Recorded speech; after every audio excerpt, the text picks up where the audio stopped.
Good afternoon, everyone, and welcome to today's webinar, Coping with Traumatic and Tragic Events, Strategies and Tips for Staff. My name is Chad Saxon. I am a communications specialist with Shared Health. We will get to our presenters, Dr. Joanne Unger and Dr. Natalie Mota, in a moment. But first, I would like to welcome Shared Health Chief Executive Officer Lynette Siragusa for a short message prior to today's session. Lynette? Thank you, Chad, and thank you for the invitation to join today's webinar. I would like to start by just expressing my sincere appreciation to Drs. Unger and Mota for taking the time to share your expertise and provide us all with some important information here today. We all have our own reasons for being here today. And some of you may be feeling unsettled by the world events around us, and others may be looking for tips in terms of how to best support your colleagues or your friends or your family members. I personally struggle with the trauma and the tragedies that I see happening in the media every day, and it's hard to absorb. And it weighs heavily on my heart and also for those that are around me. So if some of you also have small children at home or in your lives, Dr. Unger is going to share some specific strategies today on how to talk with them about current events. But what I would like you all to know is that whatever you are feeling is normal, and that we care about you and your mental wellness, and that you are not alone in this. If you are struggling, please reach out to a colleague or a friend or seek support through our employee assistance plan. And remember that asking for help is a sign of strength. I also encourage all staff to continue looking out for each other in order to make our workplaces safe spaces. If you see someone going through a difficult time, take a moment and let them know that you're here for them. Simple acts of kindness like this have positive and meaningful impact during times like these. So my hope is that you leave today's workshop feeling informed, supported, and connected, knowing that while each of us come here with different experiences and perspectives, we are all in this together. So thank you very much for the time, and I will now turn things over to Dr. Unger to start the session. Thank you so much. Thank you, Lynette. So as you mentioned, we'll invite Drs. Unger and Dr. Mota to take over, and we'll be back in a little while for questions. Thank you.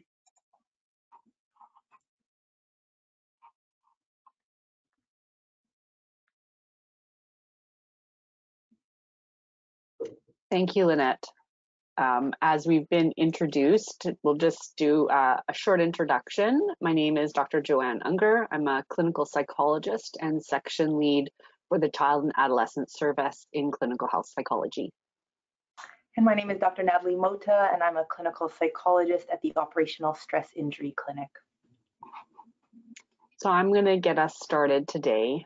As has already been mentioned, many members of our community have been deeply affected by the events happening around the world today.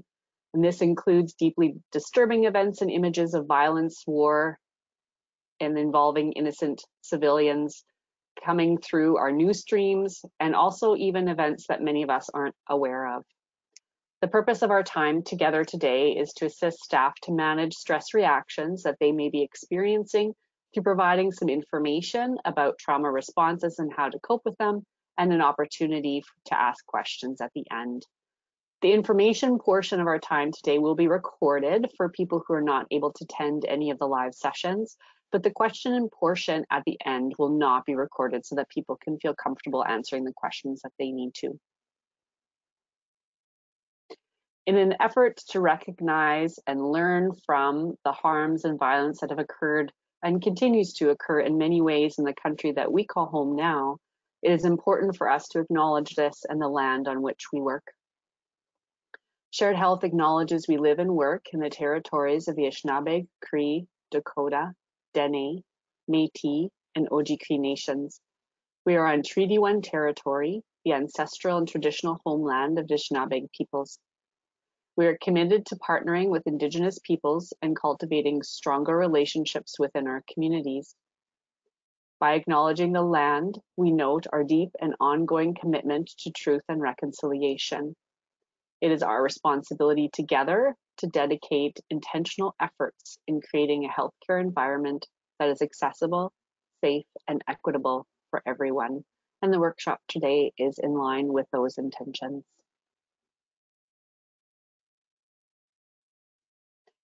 So just so you know what to expect for the next hour together, we will start with going through some agreements of just how we want to enter the space together as a group. And then we'll look at some common reactions to exposure to tragedy and strategies that can be helpful for ourselves, but also in supporting people in our lives.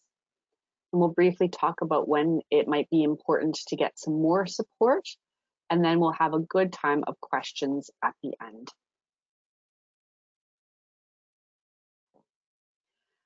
So to start, while we won't be having a time of open discussion together, we thought it still would be important to think about how we want to be present in this space here together.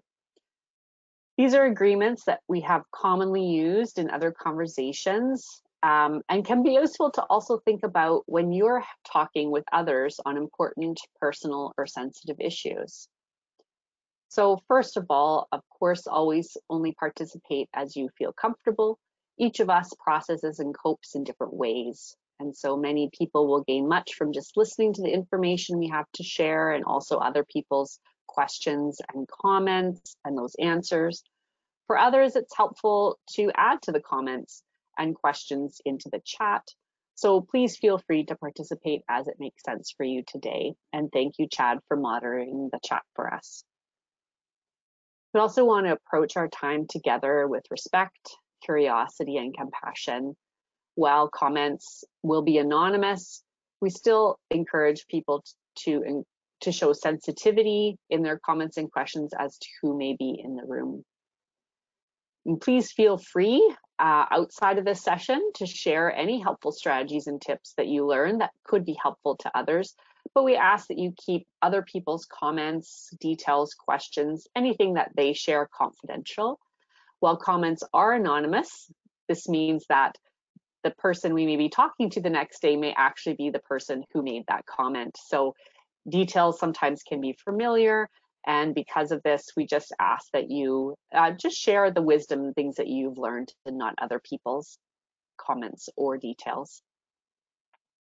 And then we ask that you do not share details of tragic events, and that's something that we will also not be doing. We know that sharing those details of violence and harm can act as a trigger for others. And so in order to create a space that's safe for everyone, we won't be talking about those details of tragedies, and Chad will not be sharing those if they come through the chat. Now, certainly there can be some benefit about talking and debriefing about some of those things for some people. We just have to make sure that it's important that the people hearing them are able to hold that and aren't triggered by that. And because we can't guarantee that today, we won't be talking about the details of tragic events. Now, is there anything else? These are common agreements that often help people feel like they can participate as much as they can. If there's anything else that you need as a participant, you're welcome to add that into the chat, and we will do our best to be able to accommodate that for you.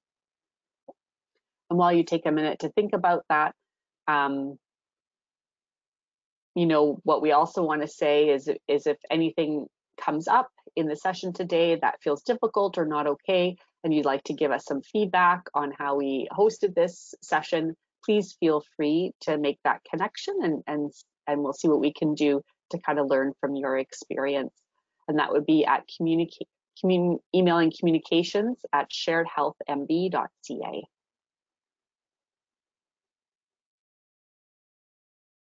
And if nothing else is coming up in terms of what folks need, I'll turn it over to Dr. Mota to talk about common reactions to trauma.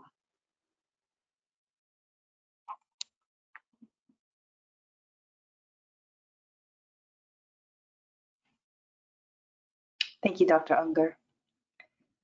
When we think about common reactions to trauma, be it an event that we were directly exposed to or one that we may have been indirectly exposed to, like a terrible event happening to a loved one or repeated exposure to details of trauma on the news, we can think about these reactions as really being divided into 4 different categories, beginning with our emotions or how we feel during and after a traumatic event. We may experience all sorts of intense and overwhelming emotions, from fear about our safety or the safety of loved ones, guilt, perhaps because we feel we may not be doing enough, anger at what is happening, numbness when it all feels very overwhelming. And with these intense and overwhelming emotions, it makes sense that some of the activities that we previously found pleasurable or meaningful may not pack the same punch. We might not be deriving the same interest that we used to from these activities. And alongside that, we might also find ourselves becoming more emotionally disconnected or pulling back from loved ones. Our thinking patterns or beliefs can also shift after a trauma.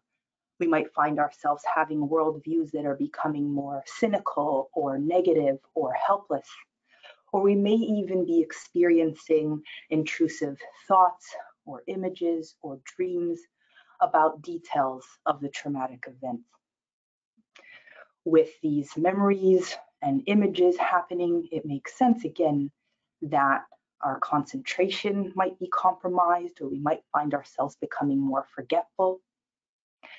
And we might also experience hypervigilance, and this is when we are constantly feeling on the alert in a lot of settings or surroundings where it's difficult to feel at ease or safe. And our thinking may become more rigid or increasingly concrete. After trauma, there can also be impacts on physical reactions or our own behaviors. So for example, in order to cope with some of these really strong emotions or changing worldviews or intrusive thoughts, some people try to cope or navigate or numb some of these difficult experiences with unhelpful or unhealthy coping strategies like increased alcohol or drug use. Or some of their basic healthcare needs or routine self-care strategies may be the first to go on the back burner by the wayside. We might find ourselves withdrawing from others and feeling physically exhausted or fatigued a lot of the time, as well as noticing changes in things like our appetite or sleep patterns. And in the spiritual domain, if we had valued spiritual practices that we were regularly engaged in, we might find ourselves pulling back from those as well.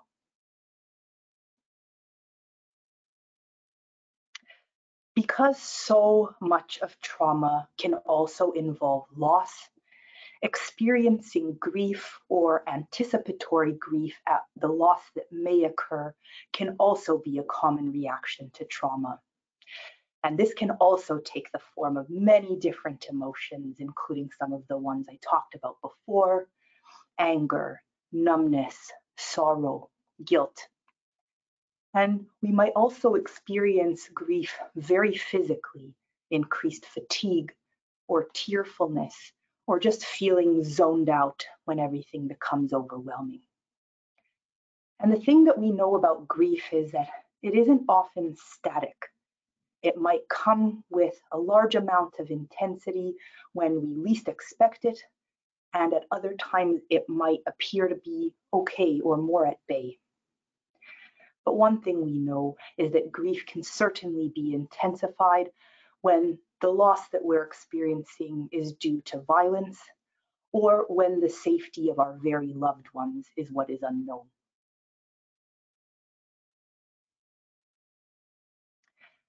We do have a number of strategies that have been backed by research and evidence that can be helpful in navigating these difficult reactions during and after trauma. And it all begins with giving space to the thoughts and feelings that we're experiencing. It can be a very strong gut reaction to try to push away these thoughts and feelings, bury them deep, and keep doing what we're doing. But acknowledging that they are happening and that they are part of our experiencing, and giving ourselves that time to connect with them and feel them can be one of the first steps towards navigating through them. And giving space can look like a lot of different things for different people. It might be writing down how you're feeling in a journal, debriefing with someone you confide in, or practicing mindfulness, which is really being attuned in the present moment to your internal experiences. One of the most powerful and well-studied protective factors that help to mitigate or shrink the impact of trauma is social support.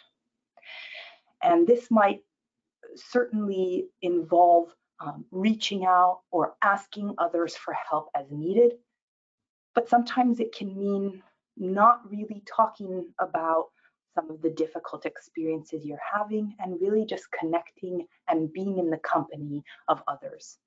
Both of those aspects of social support can be really healing and therapeutic through trauma. I mentioned earlier that some of the first things that can go by the wayside are our usual day-to-day routines and healthy living practices. And so it might take extra effort to make sure that we're returning to our routines as soon as possible, especially some of those healthy living practices like managing our sleep or engaging in physical activity. And because we might be experiencing a lot of heavy emotions, self-care might be of even more utmost importance during these times, as is building a bank or foundation of positive emotions. So consciously engaging in pleasant activities as a distraction or as a means of trying to neutralize in some way some of those heavy emotions with more positive or pleasant ones.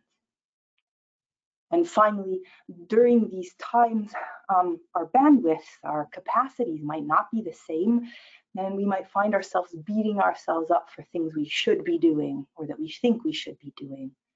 And so practicing self-compassion or loving kindness practices, which is a form of meditation of putting good thoughts towards others out into the world, can be important areas of or ways of connecting with ourselves and with others.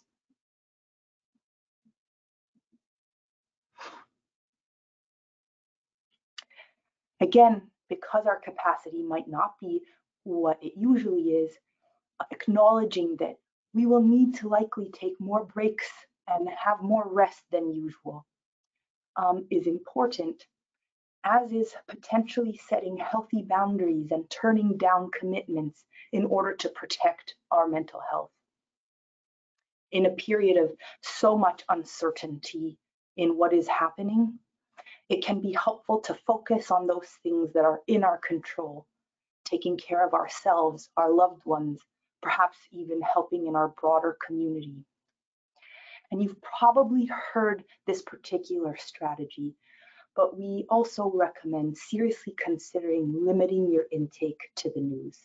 And just last week, CNBC put out a really nice article that talked about different ways in which we might do that. So for example, having only one or two reputable sources that we check in with daily in order to stay informed with the news. and considering ingesting the news either in the written word or via audio, as opposed to being exposed to images that can be very distressing and can be particularly harmful to our mental health. And finally, helping those impacted where you can and where you're able can certainly, of course, help those impacted, as well as contribute to a sense of contribution for ourselves and improve our overall well-being, one of those things that can be in our control.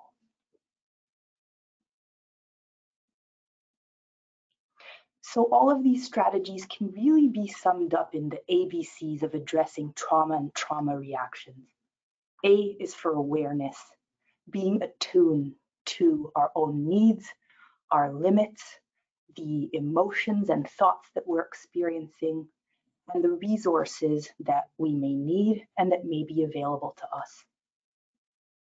B is for balance, maintaining a balance between some of the heaviness of those emotions and some more pleasant ones that we consciously try to foster, maintaining balance between work and play and rest.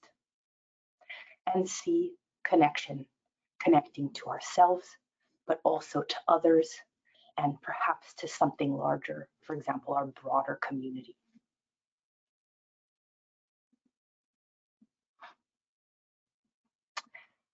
A number of you may be in attendance today because you're looking for ways in which you can support other staff who are also hurting and suffering during this time.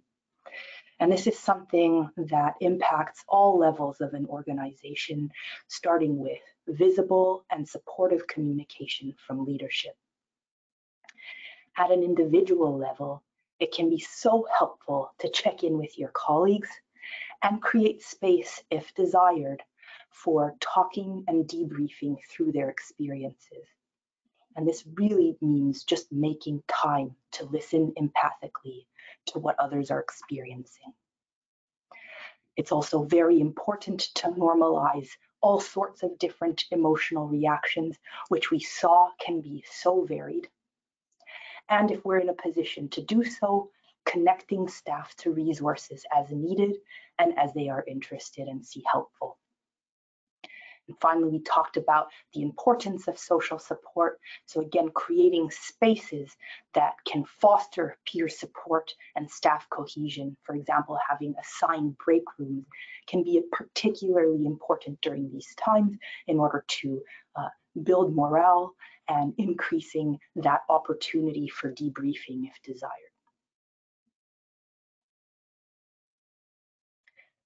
When it comes to supporting our friends and families, there's also some overlap, and we've divided these strategies into some do's and don'ts.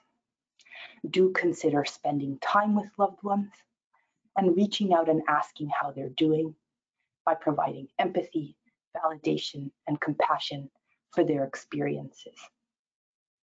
But also, not everyone may be ready or wanting to talk or debrief, and so respecting their answers and their needs is an equally important component of reaching out. When it comes to don'ts, don't try to isolate from others, even though that may be part of those common reactions to trauma and those gut reactions when we ourselves may be going through a lot. Don't force others to share or get caught in debates that can only be more harmful to our mental health and to those of others. Don't judge or minimize their thoughts or feelings. And try not to use phrases that may come across as not meaningful or too vague, like it will be okay, in a period where there's so much uncertainty and we don't know if it's going to be okay. And now I'm going to pass it back to Dr. Unger to talk about how to talk to your kiddos about some of what is happening.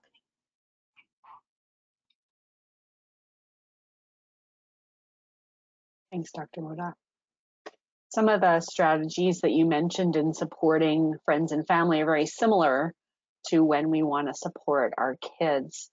We really, again, want to be checking in actively, maybe a little bit more so than we might with our friends and family when we have little people in our lives. who may not know that it's time to ask for support. So taking an active stance of checking in, and checking in when we have time to really give space to their thoughts and feelings, when it's a good time for us to be checking in, and we have some time after the question to really pause in our lives and have their thoughts and feelings be heard. And again, can be really helpful when we ask is to ask in a neutral way, so that we're able to kind of take their lead on thoughts and feelings, in terms of just checking in about how they're doing or what they're hearing at school, or with their friends, in terms of, you know, various events in the world, and also just their day-to-day lives.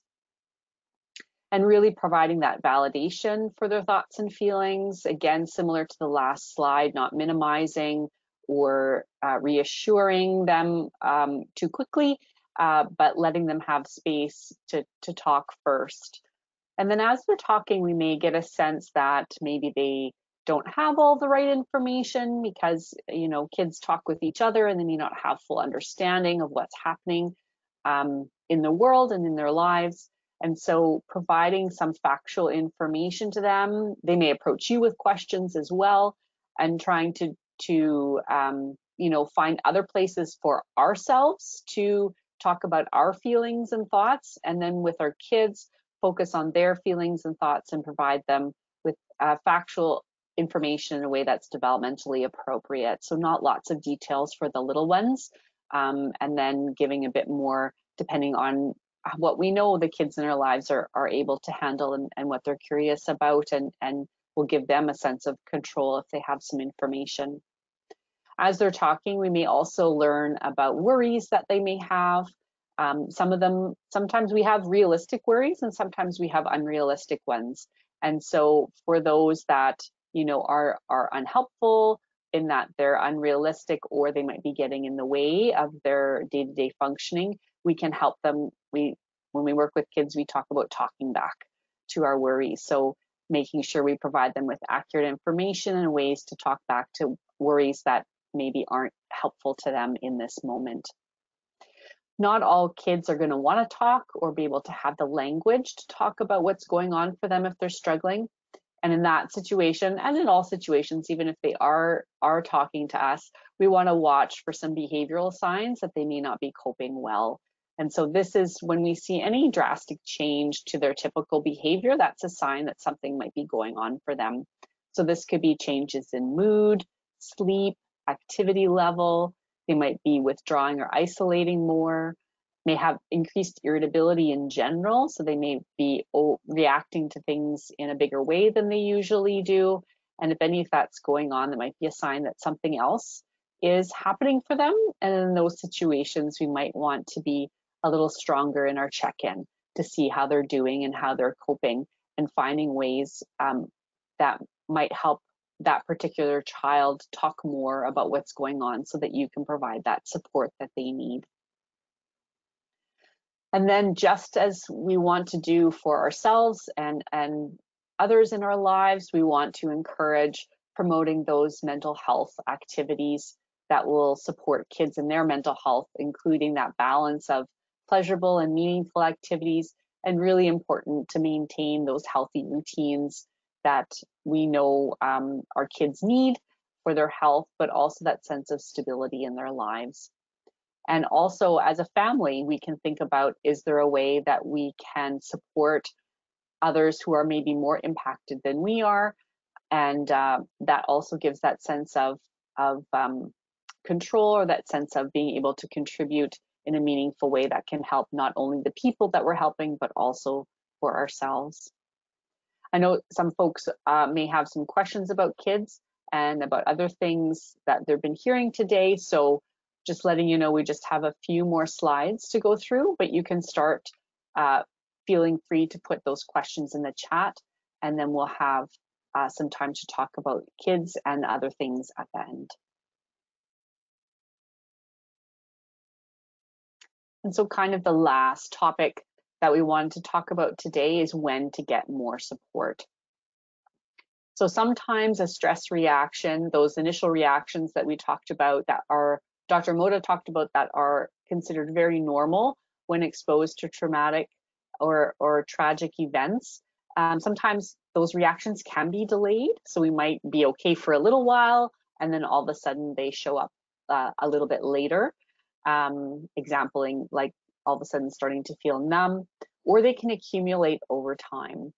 And so when those normal reactions to traumatic and trauma happen and continue over weeks, then we want to think about what additional support we might need to pull into our lives. So this can be increased feelings of sadness, worry, or irritability that just don't go away, changes in eating habits or sleeping habits, loss of emotional control, feeling of isolation that just doesn't go away, lowered interest in loved ones or even activities that we usually find pleasurable. And we might even experience intrusive memories of events or nightmares, even if these events didn't happen to us. Thoughts of suicide, experience decreased effectiveness in different roles in our life. That could be at work or at home. We just feel like we can't function as we used to be able to function, and starting to develop some of those unhealthy coping strategies that were mentioned, and they're kind of maintained in the long run. And so if this is your situation, you're feeling some of these things, or these normal reactions are persisting over a long period of time, you might want to think about getting some additional support. And we have some resources that you might want to consider. And feel free to take a screenshot of this slide so you have some of these resources for yourself or for other people in your life that might be useful. The Shared Health Mental Health and Wellness Resource Finder is a really nice place to go if you want to look for some additional resources that aren't here. There is the Employee and Family Assistance Program that Lynette mentioned at the beginning, and we can look at if we want more services, maybe from psychology or mental health. We can get a referral through a primary care provider. Docs Manitoba has some resources for itself. And if we're having trouble navigating those services, Canadian Mental Health Association can help with some of that service navigation. And we have some crisis services and services for children as well to consider. And if you'd like to do a bit more reading on the topic that we're talking about today, here, again, feel free to take a screenshot of some of these web pages that provide some additional resources from the American Psychological Association, the Canadian Psychological Association, that article that Dr. Moda was mentioning, and some additional resources there. And so now we're going to move into a time of questions. I'm just going to stop sharing here.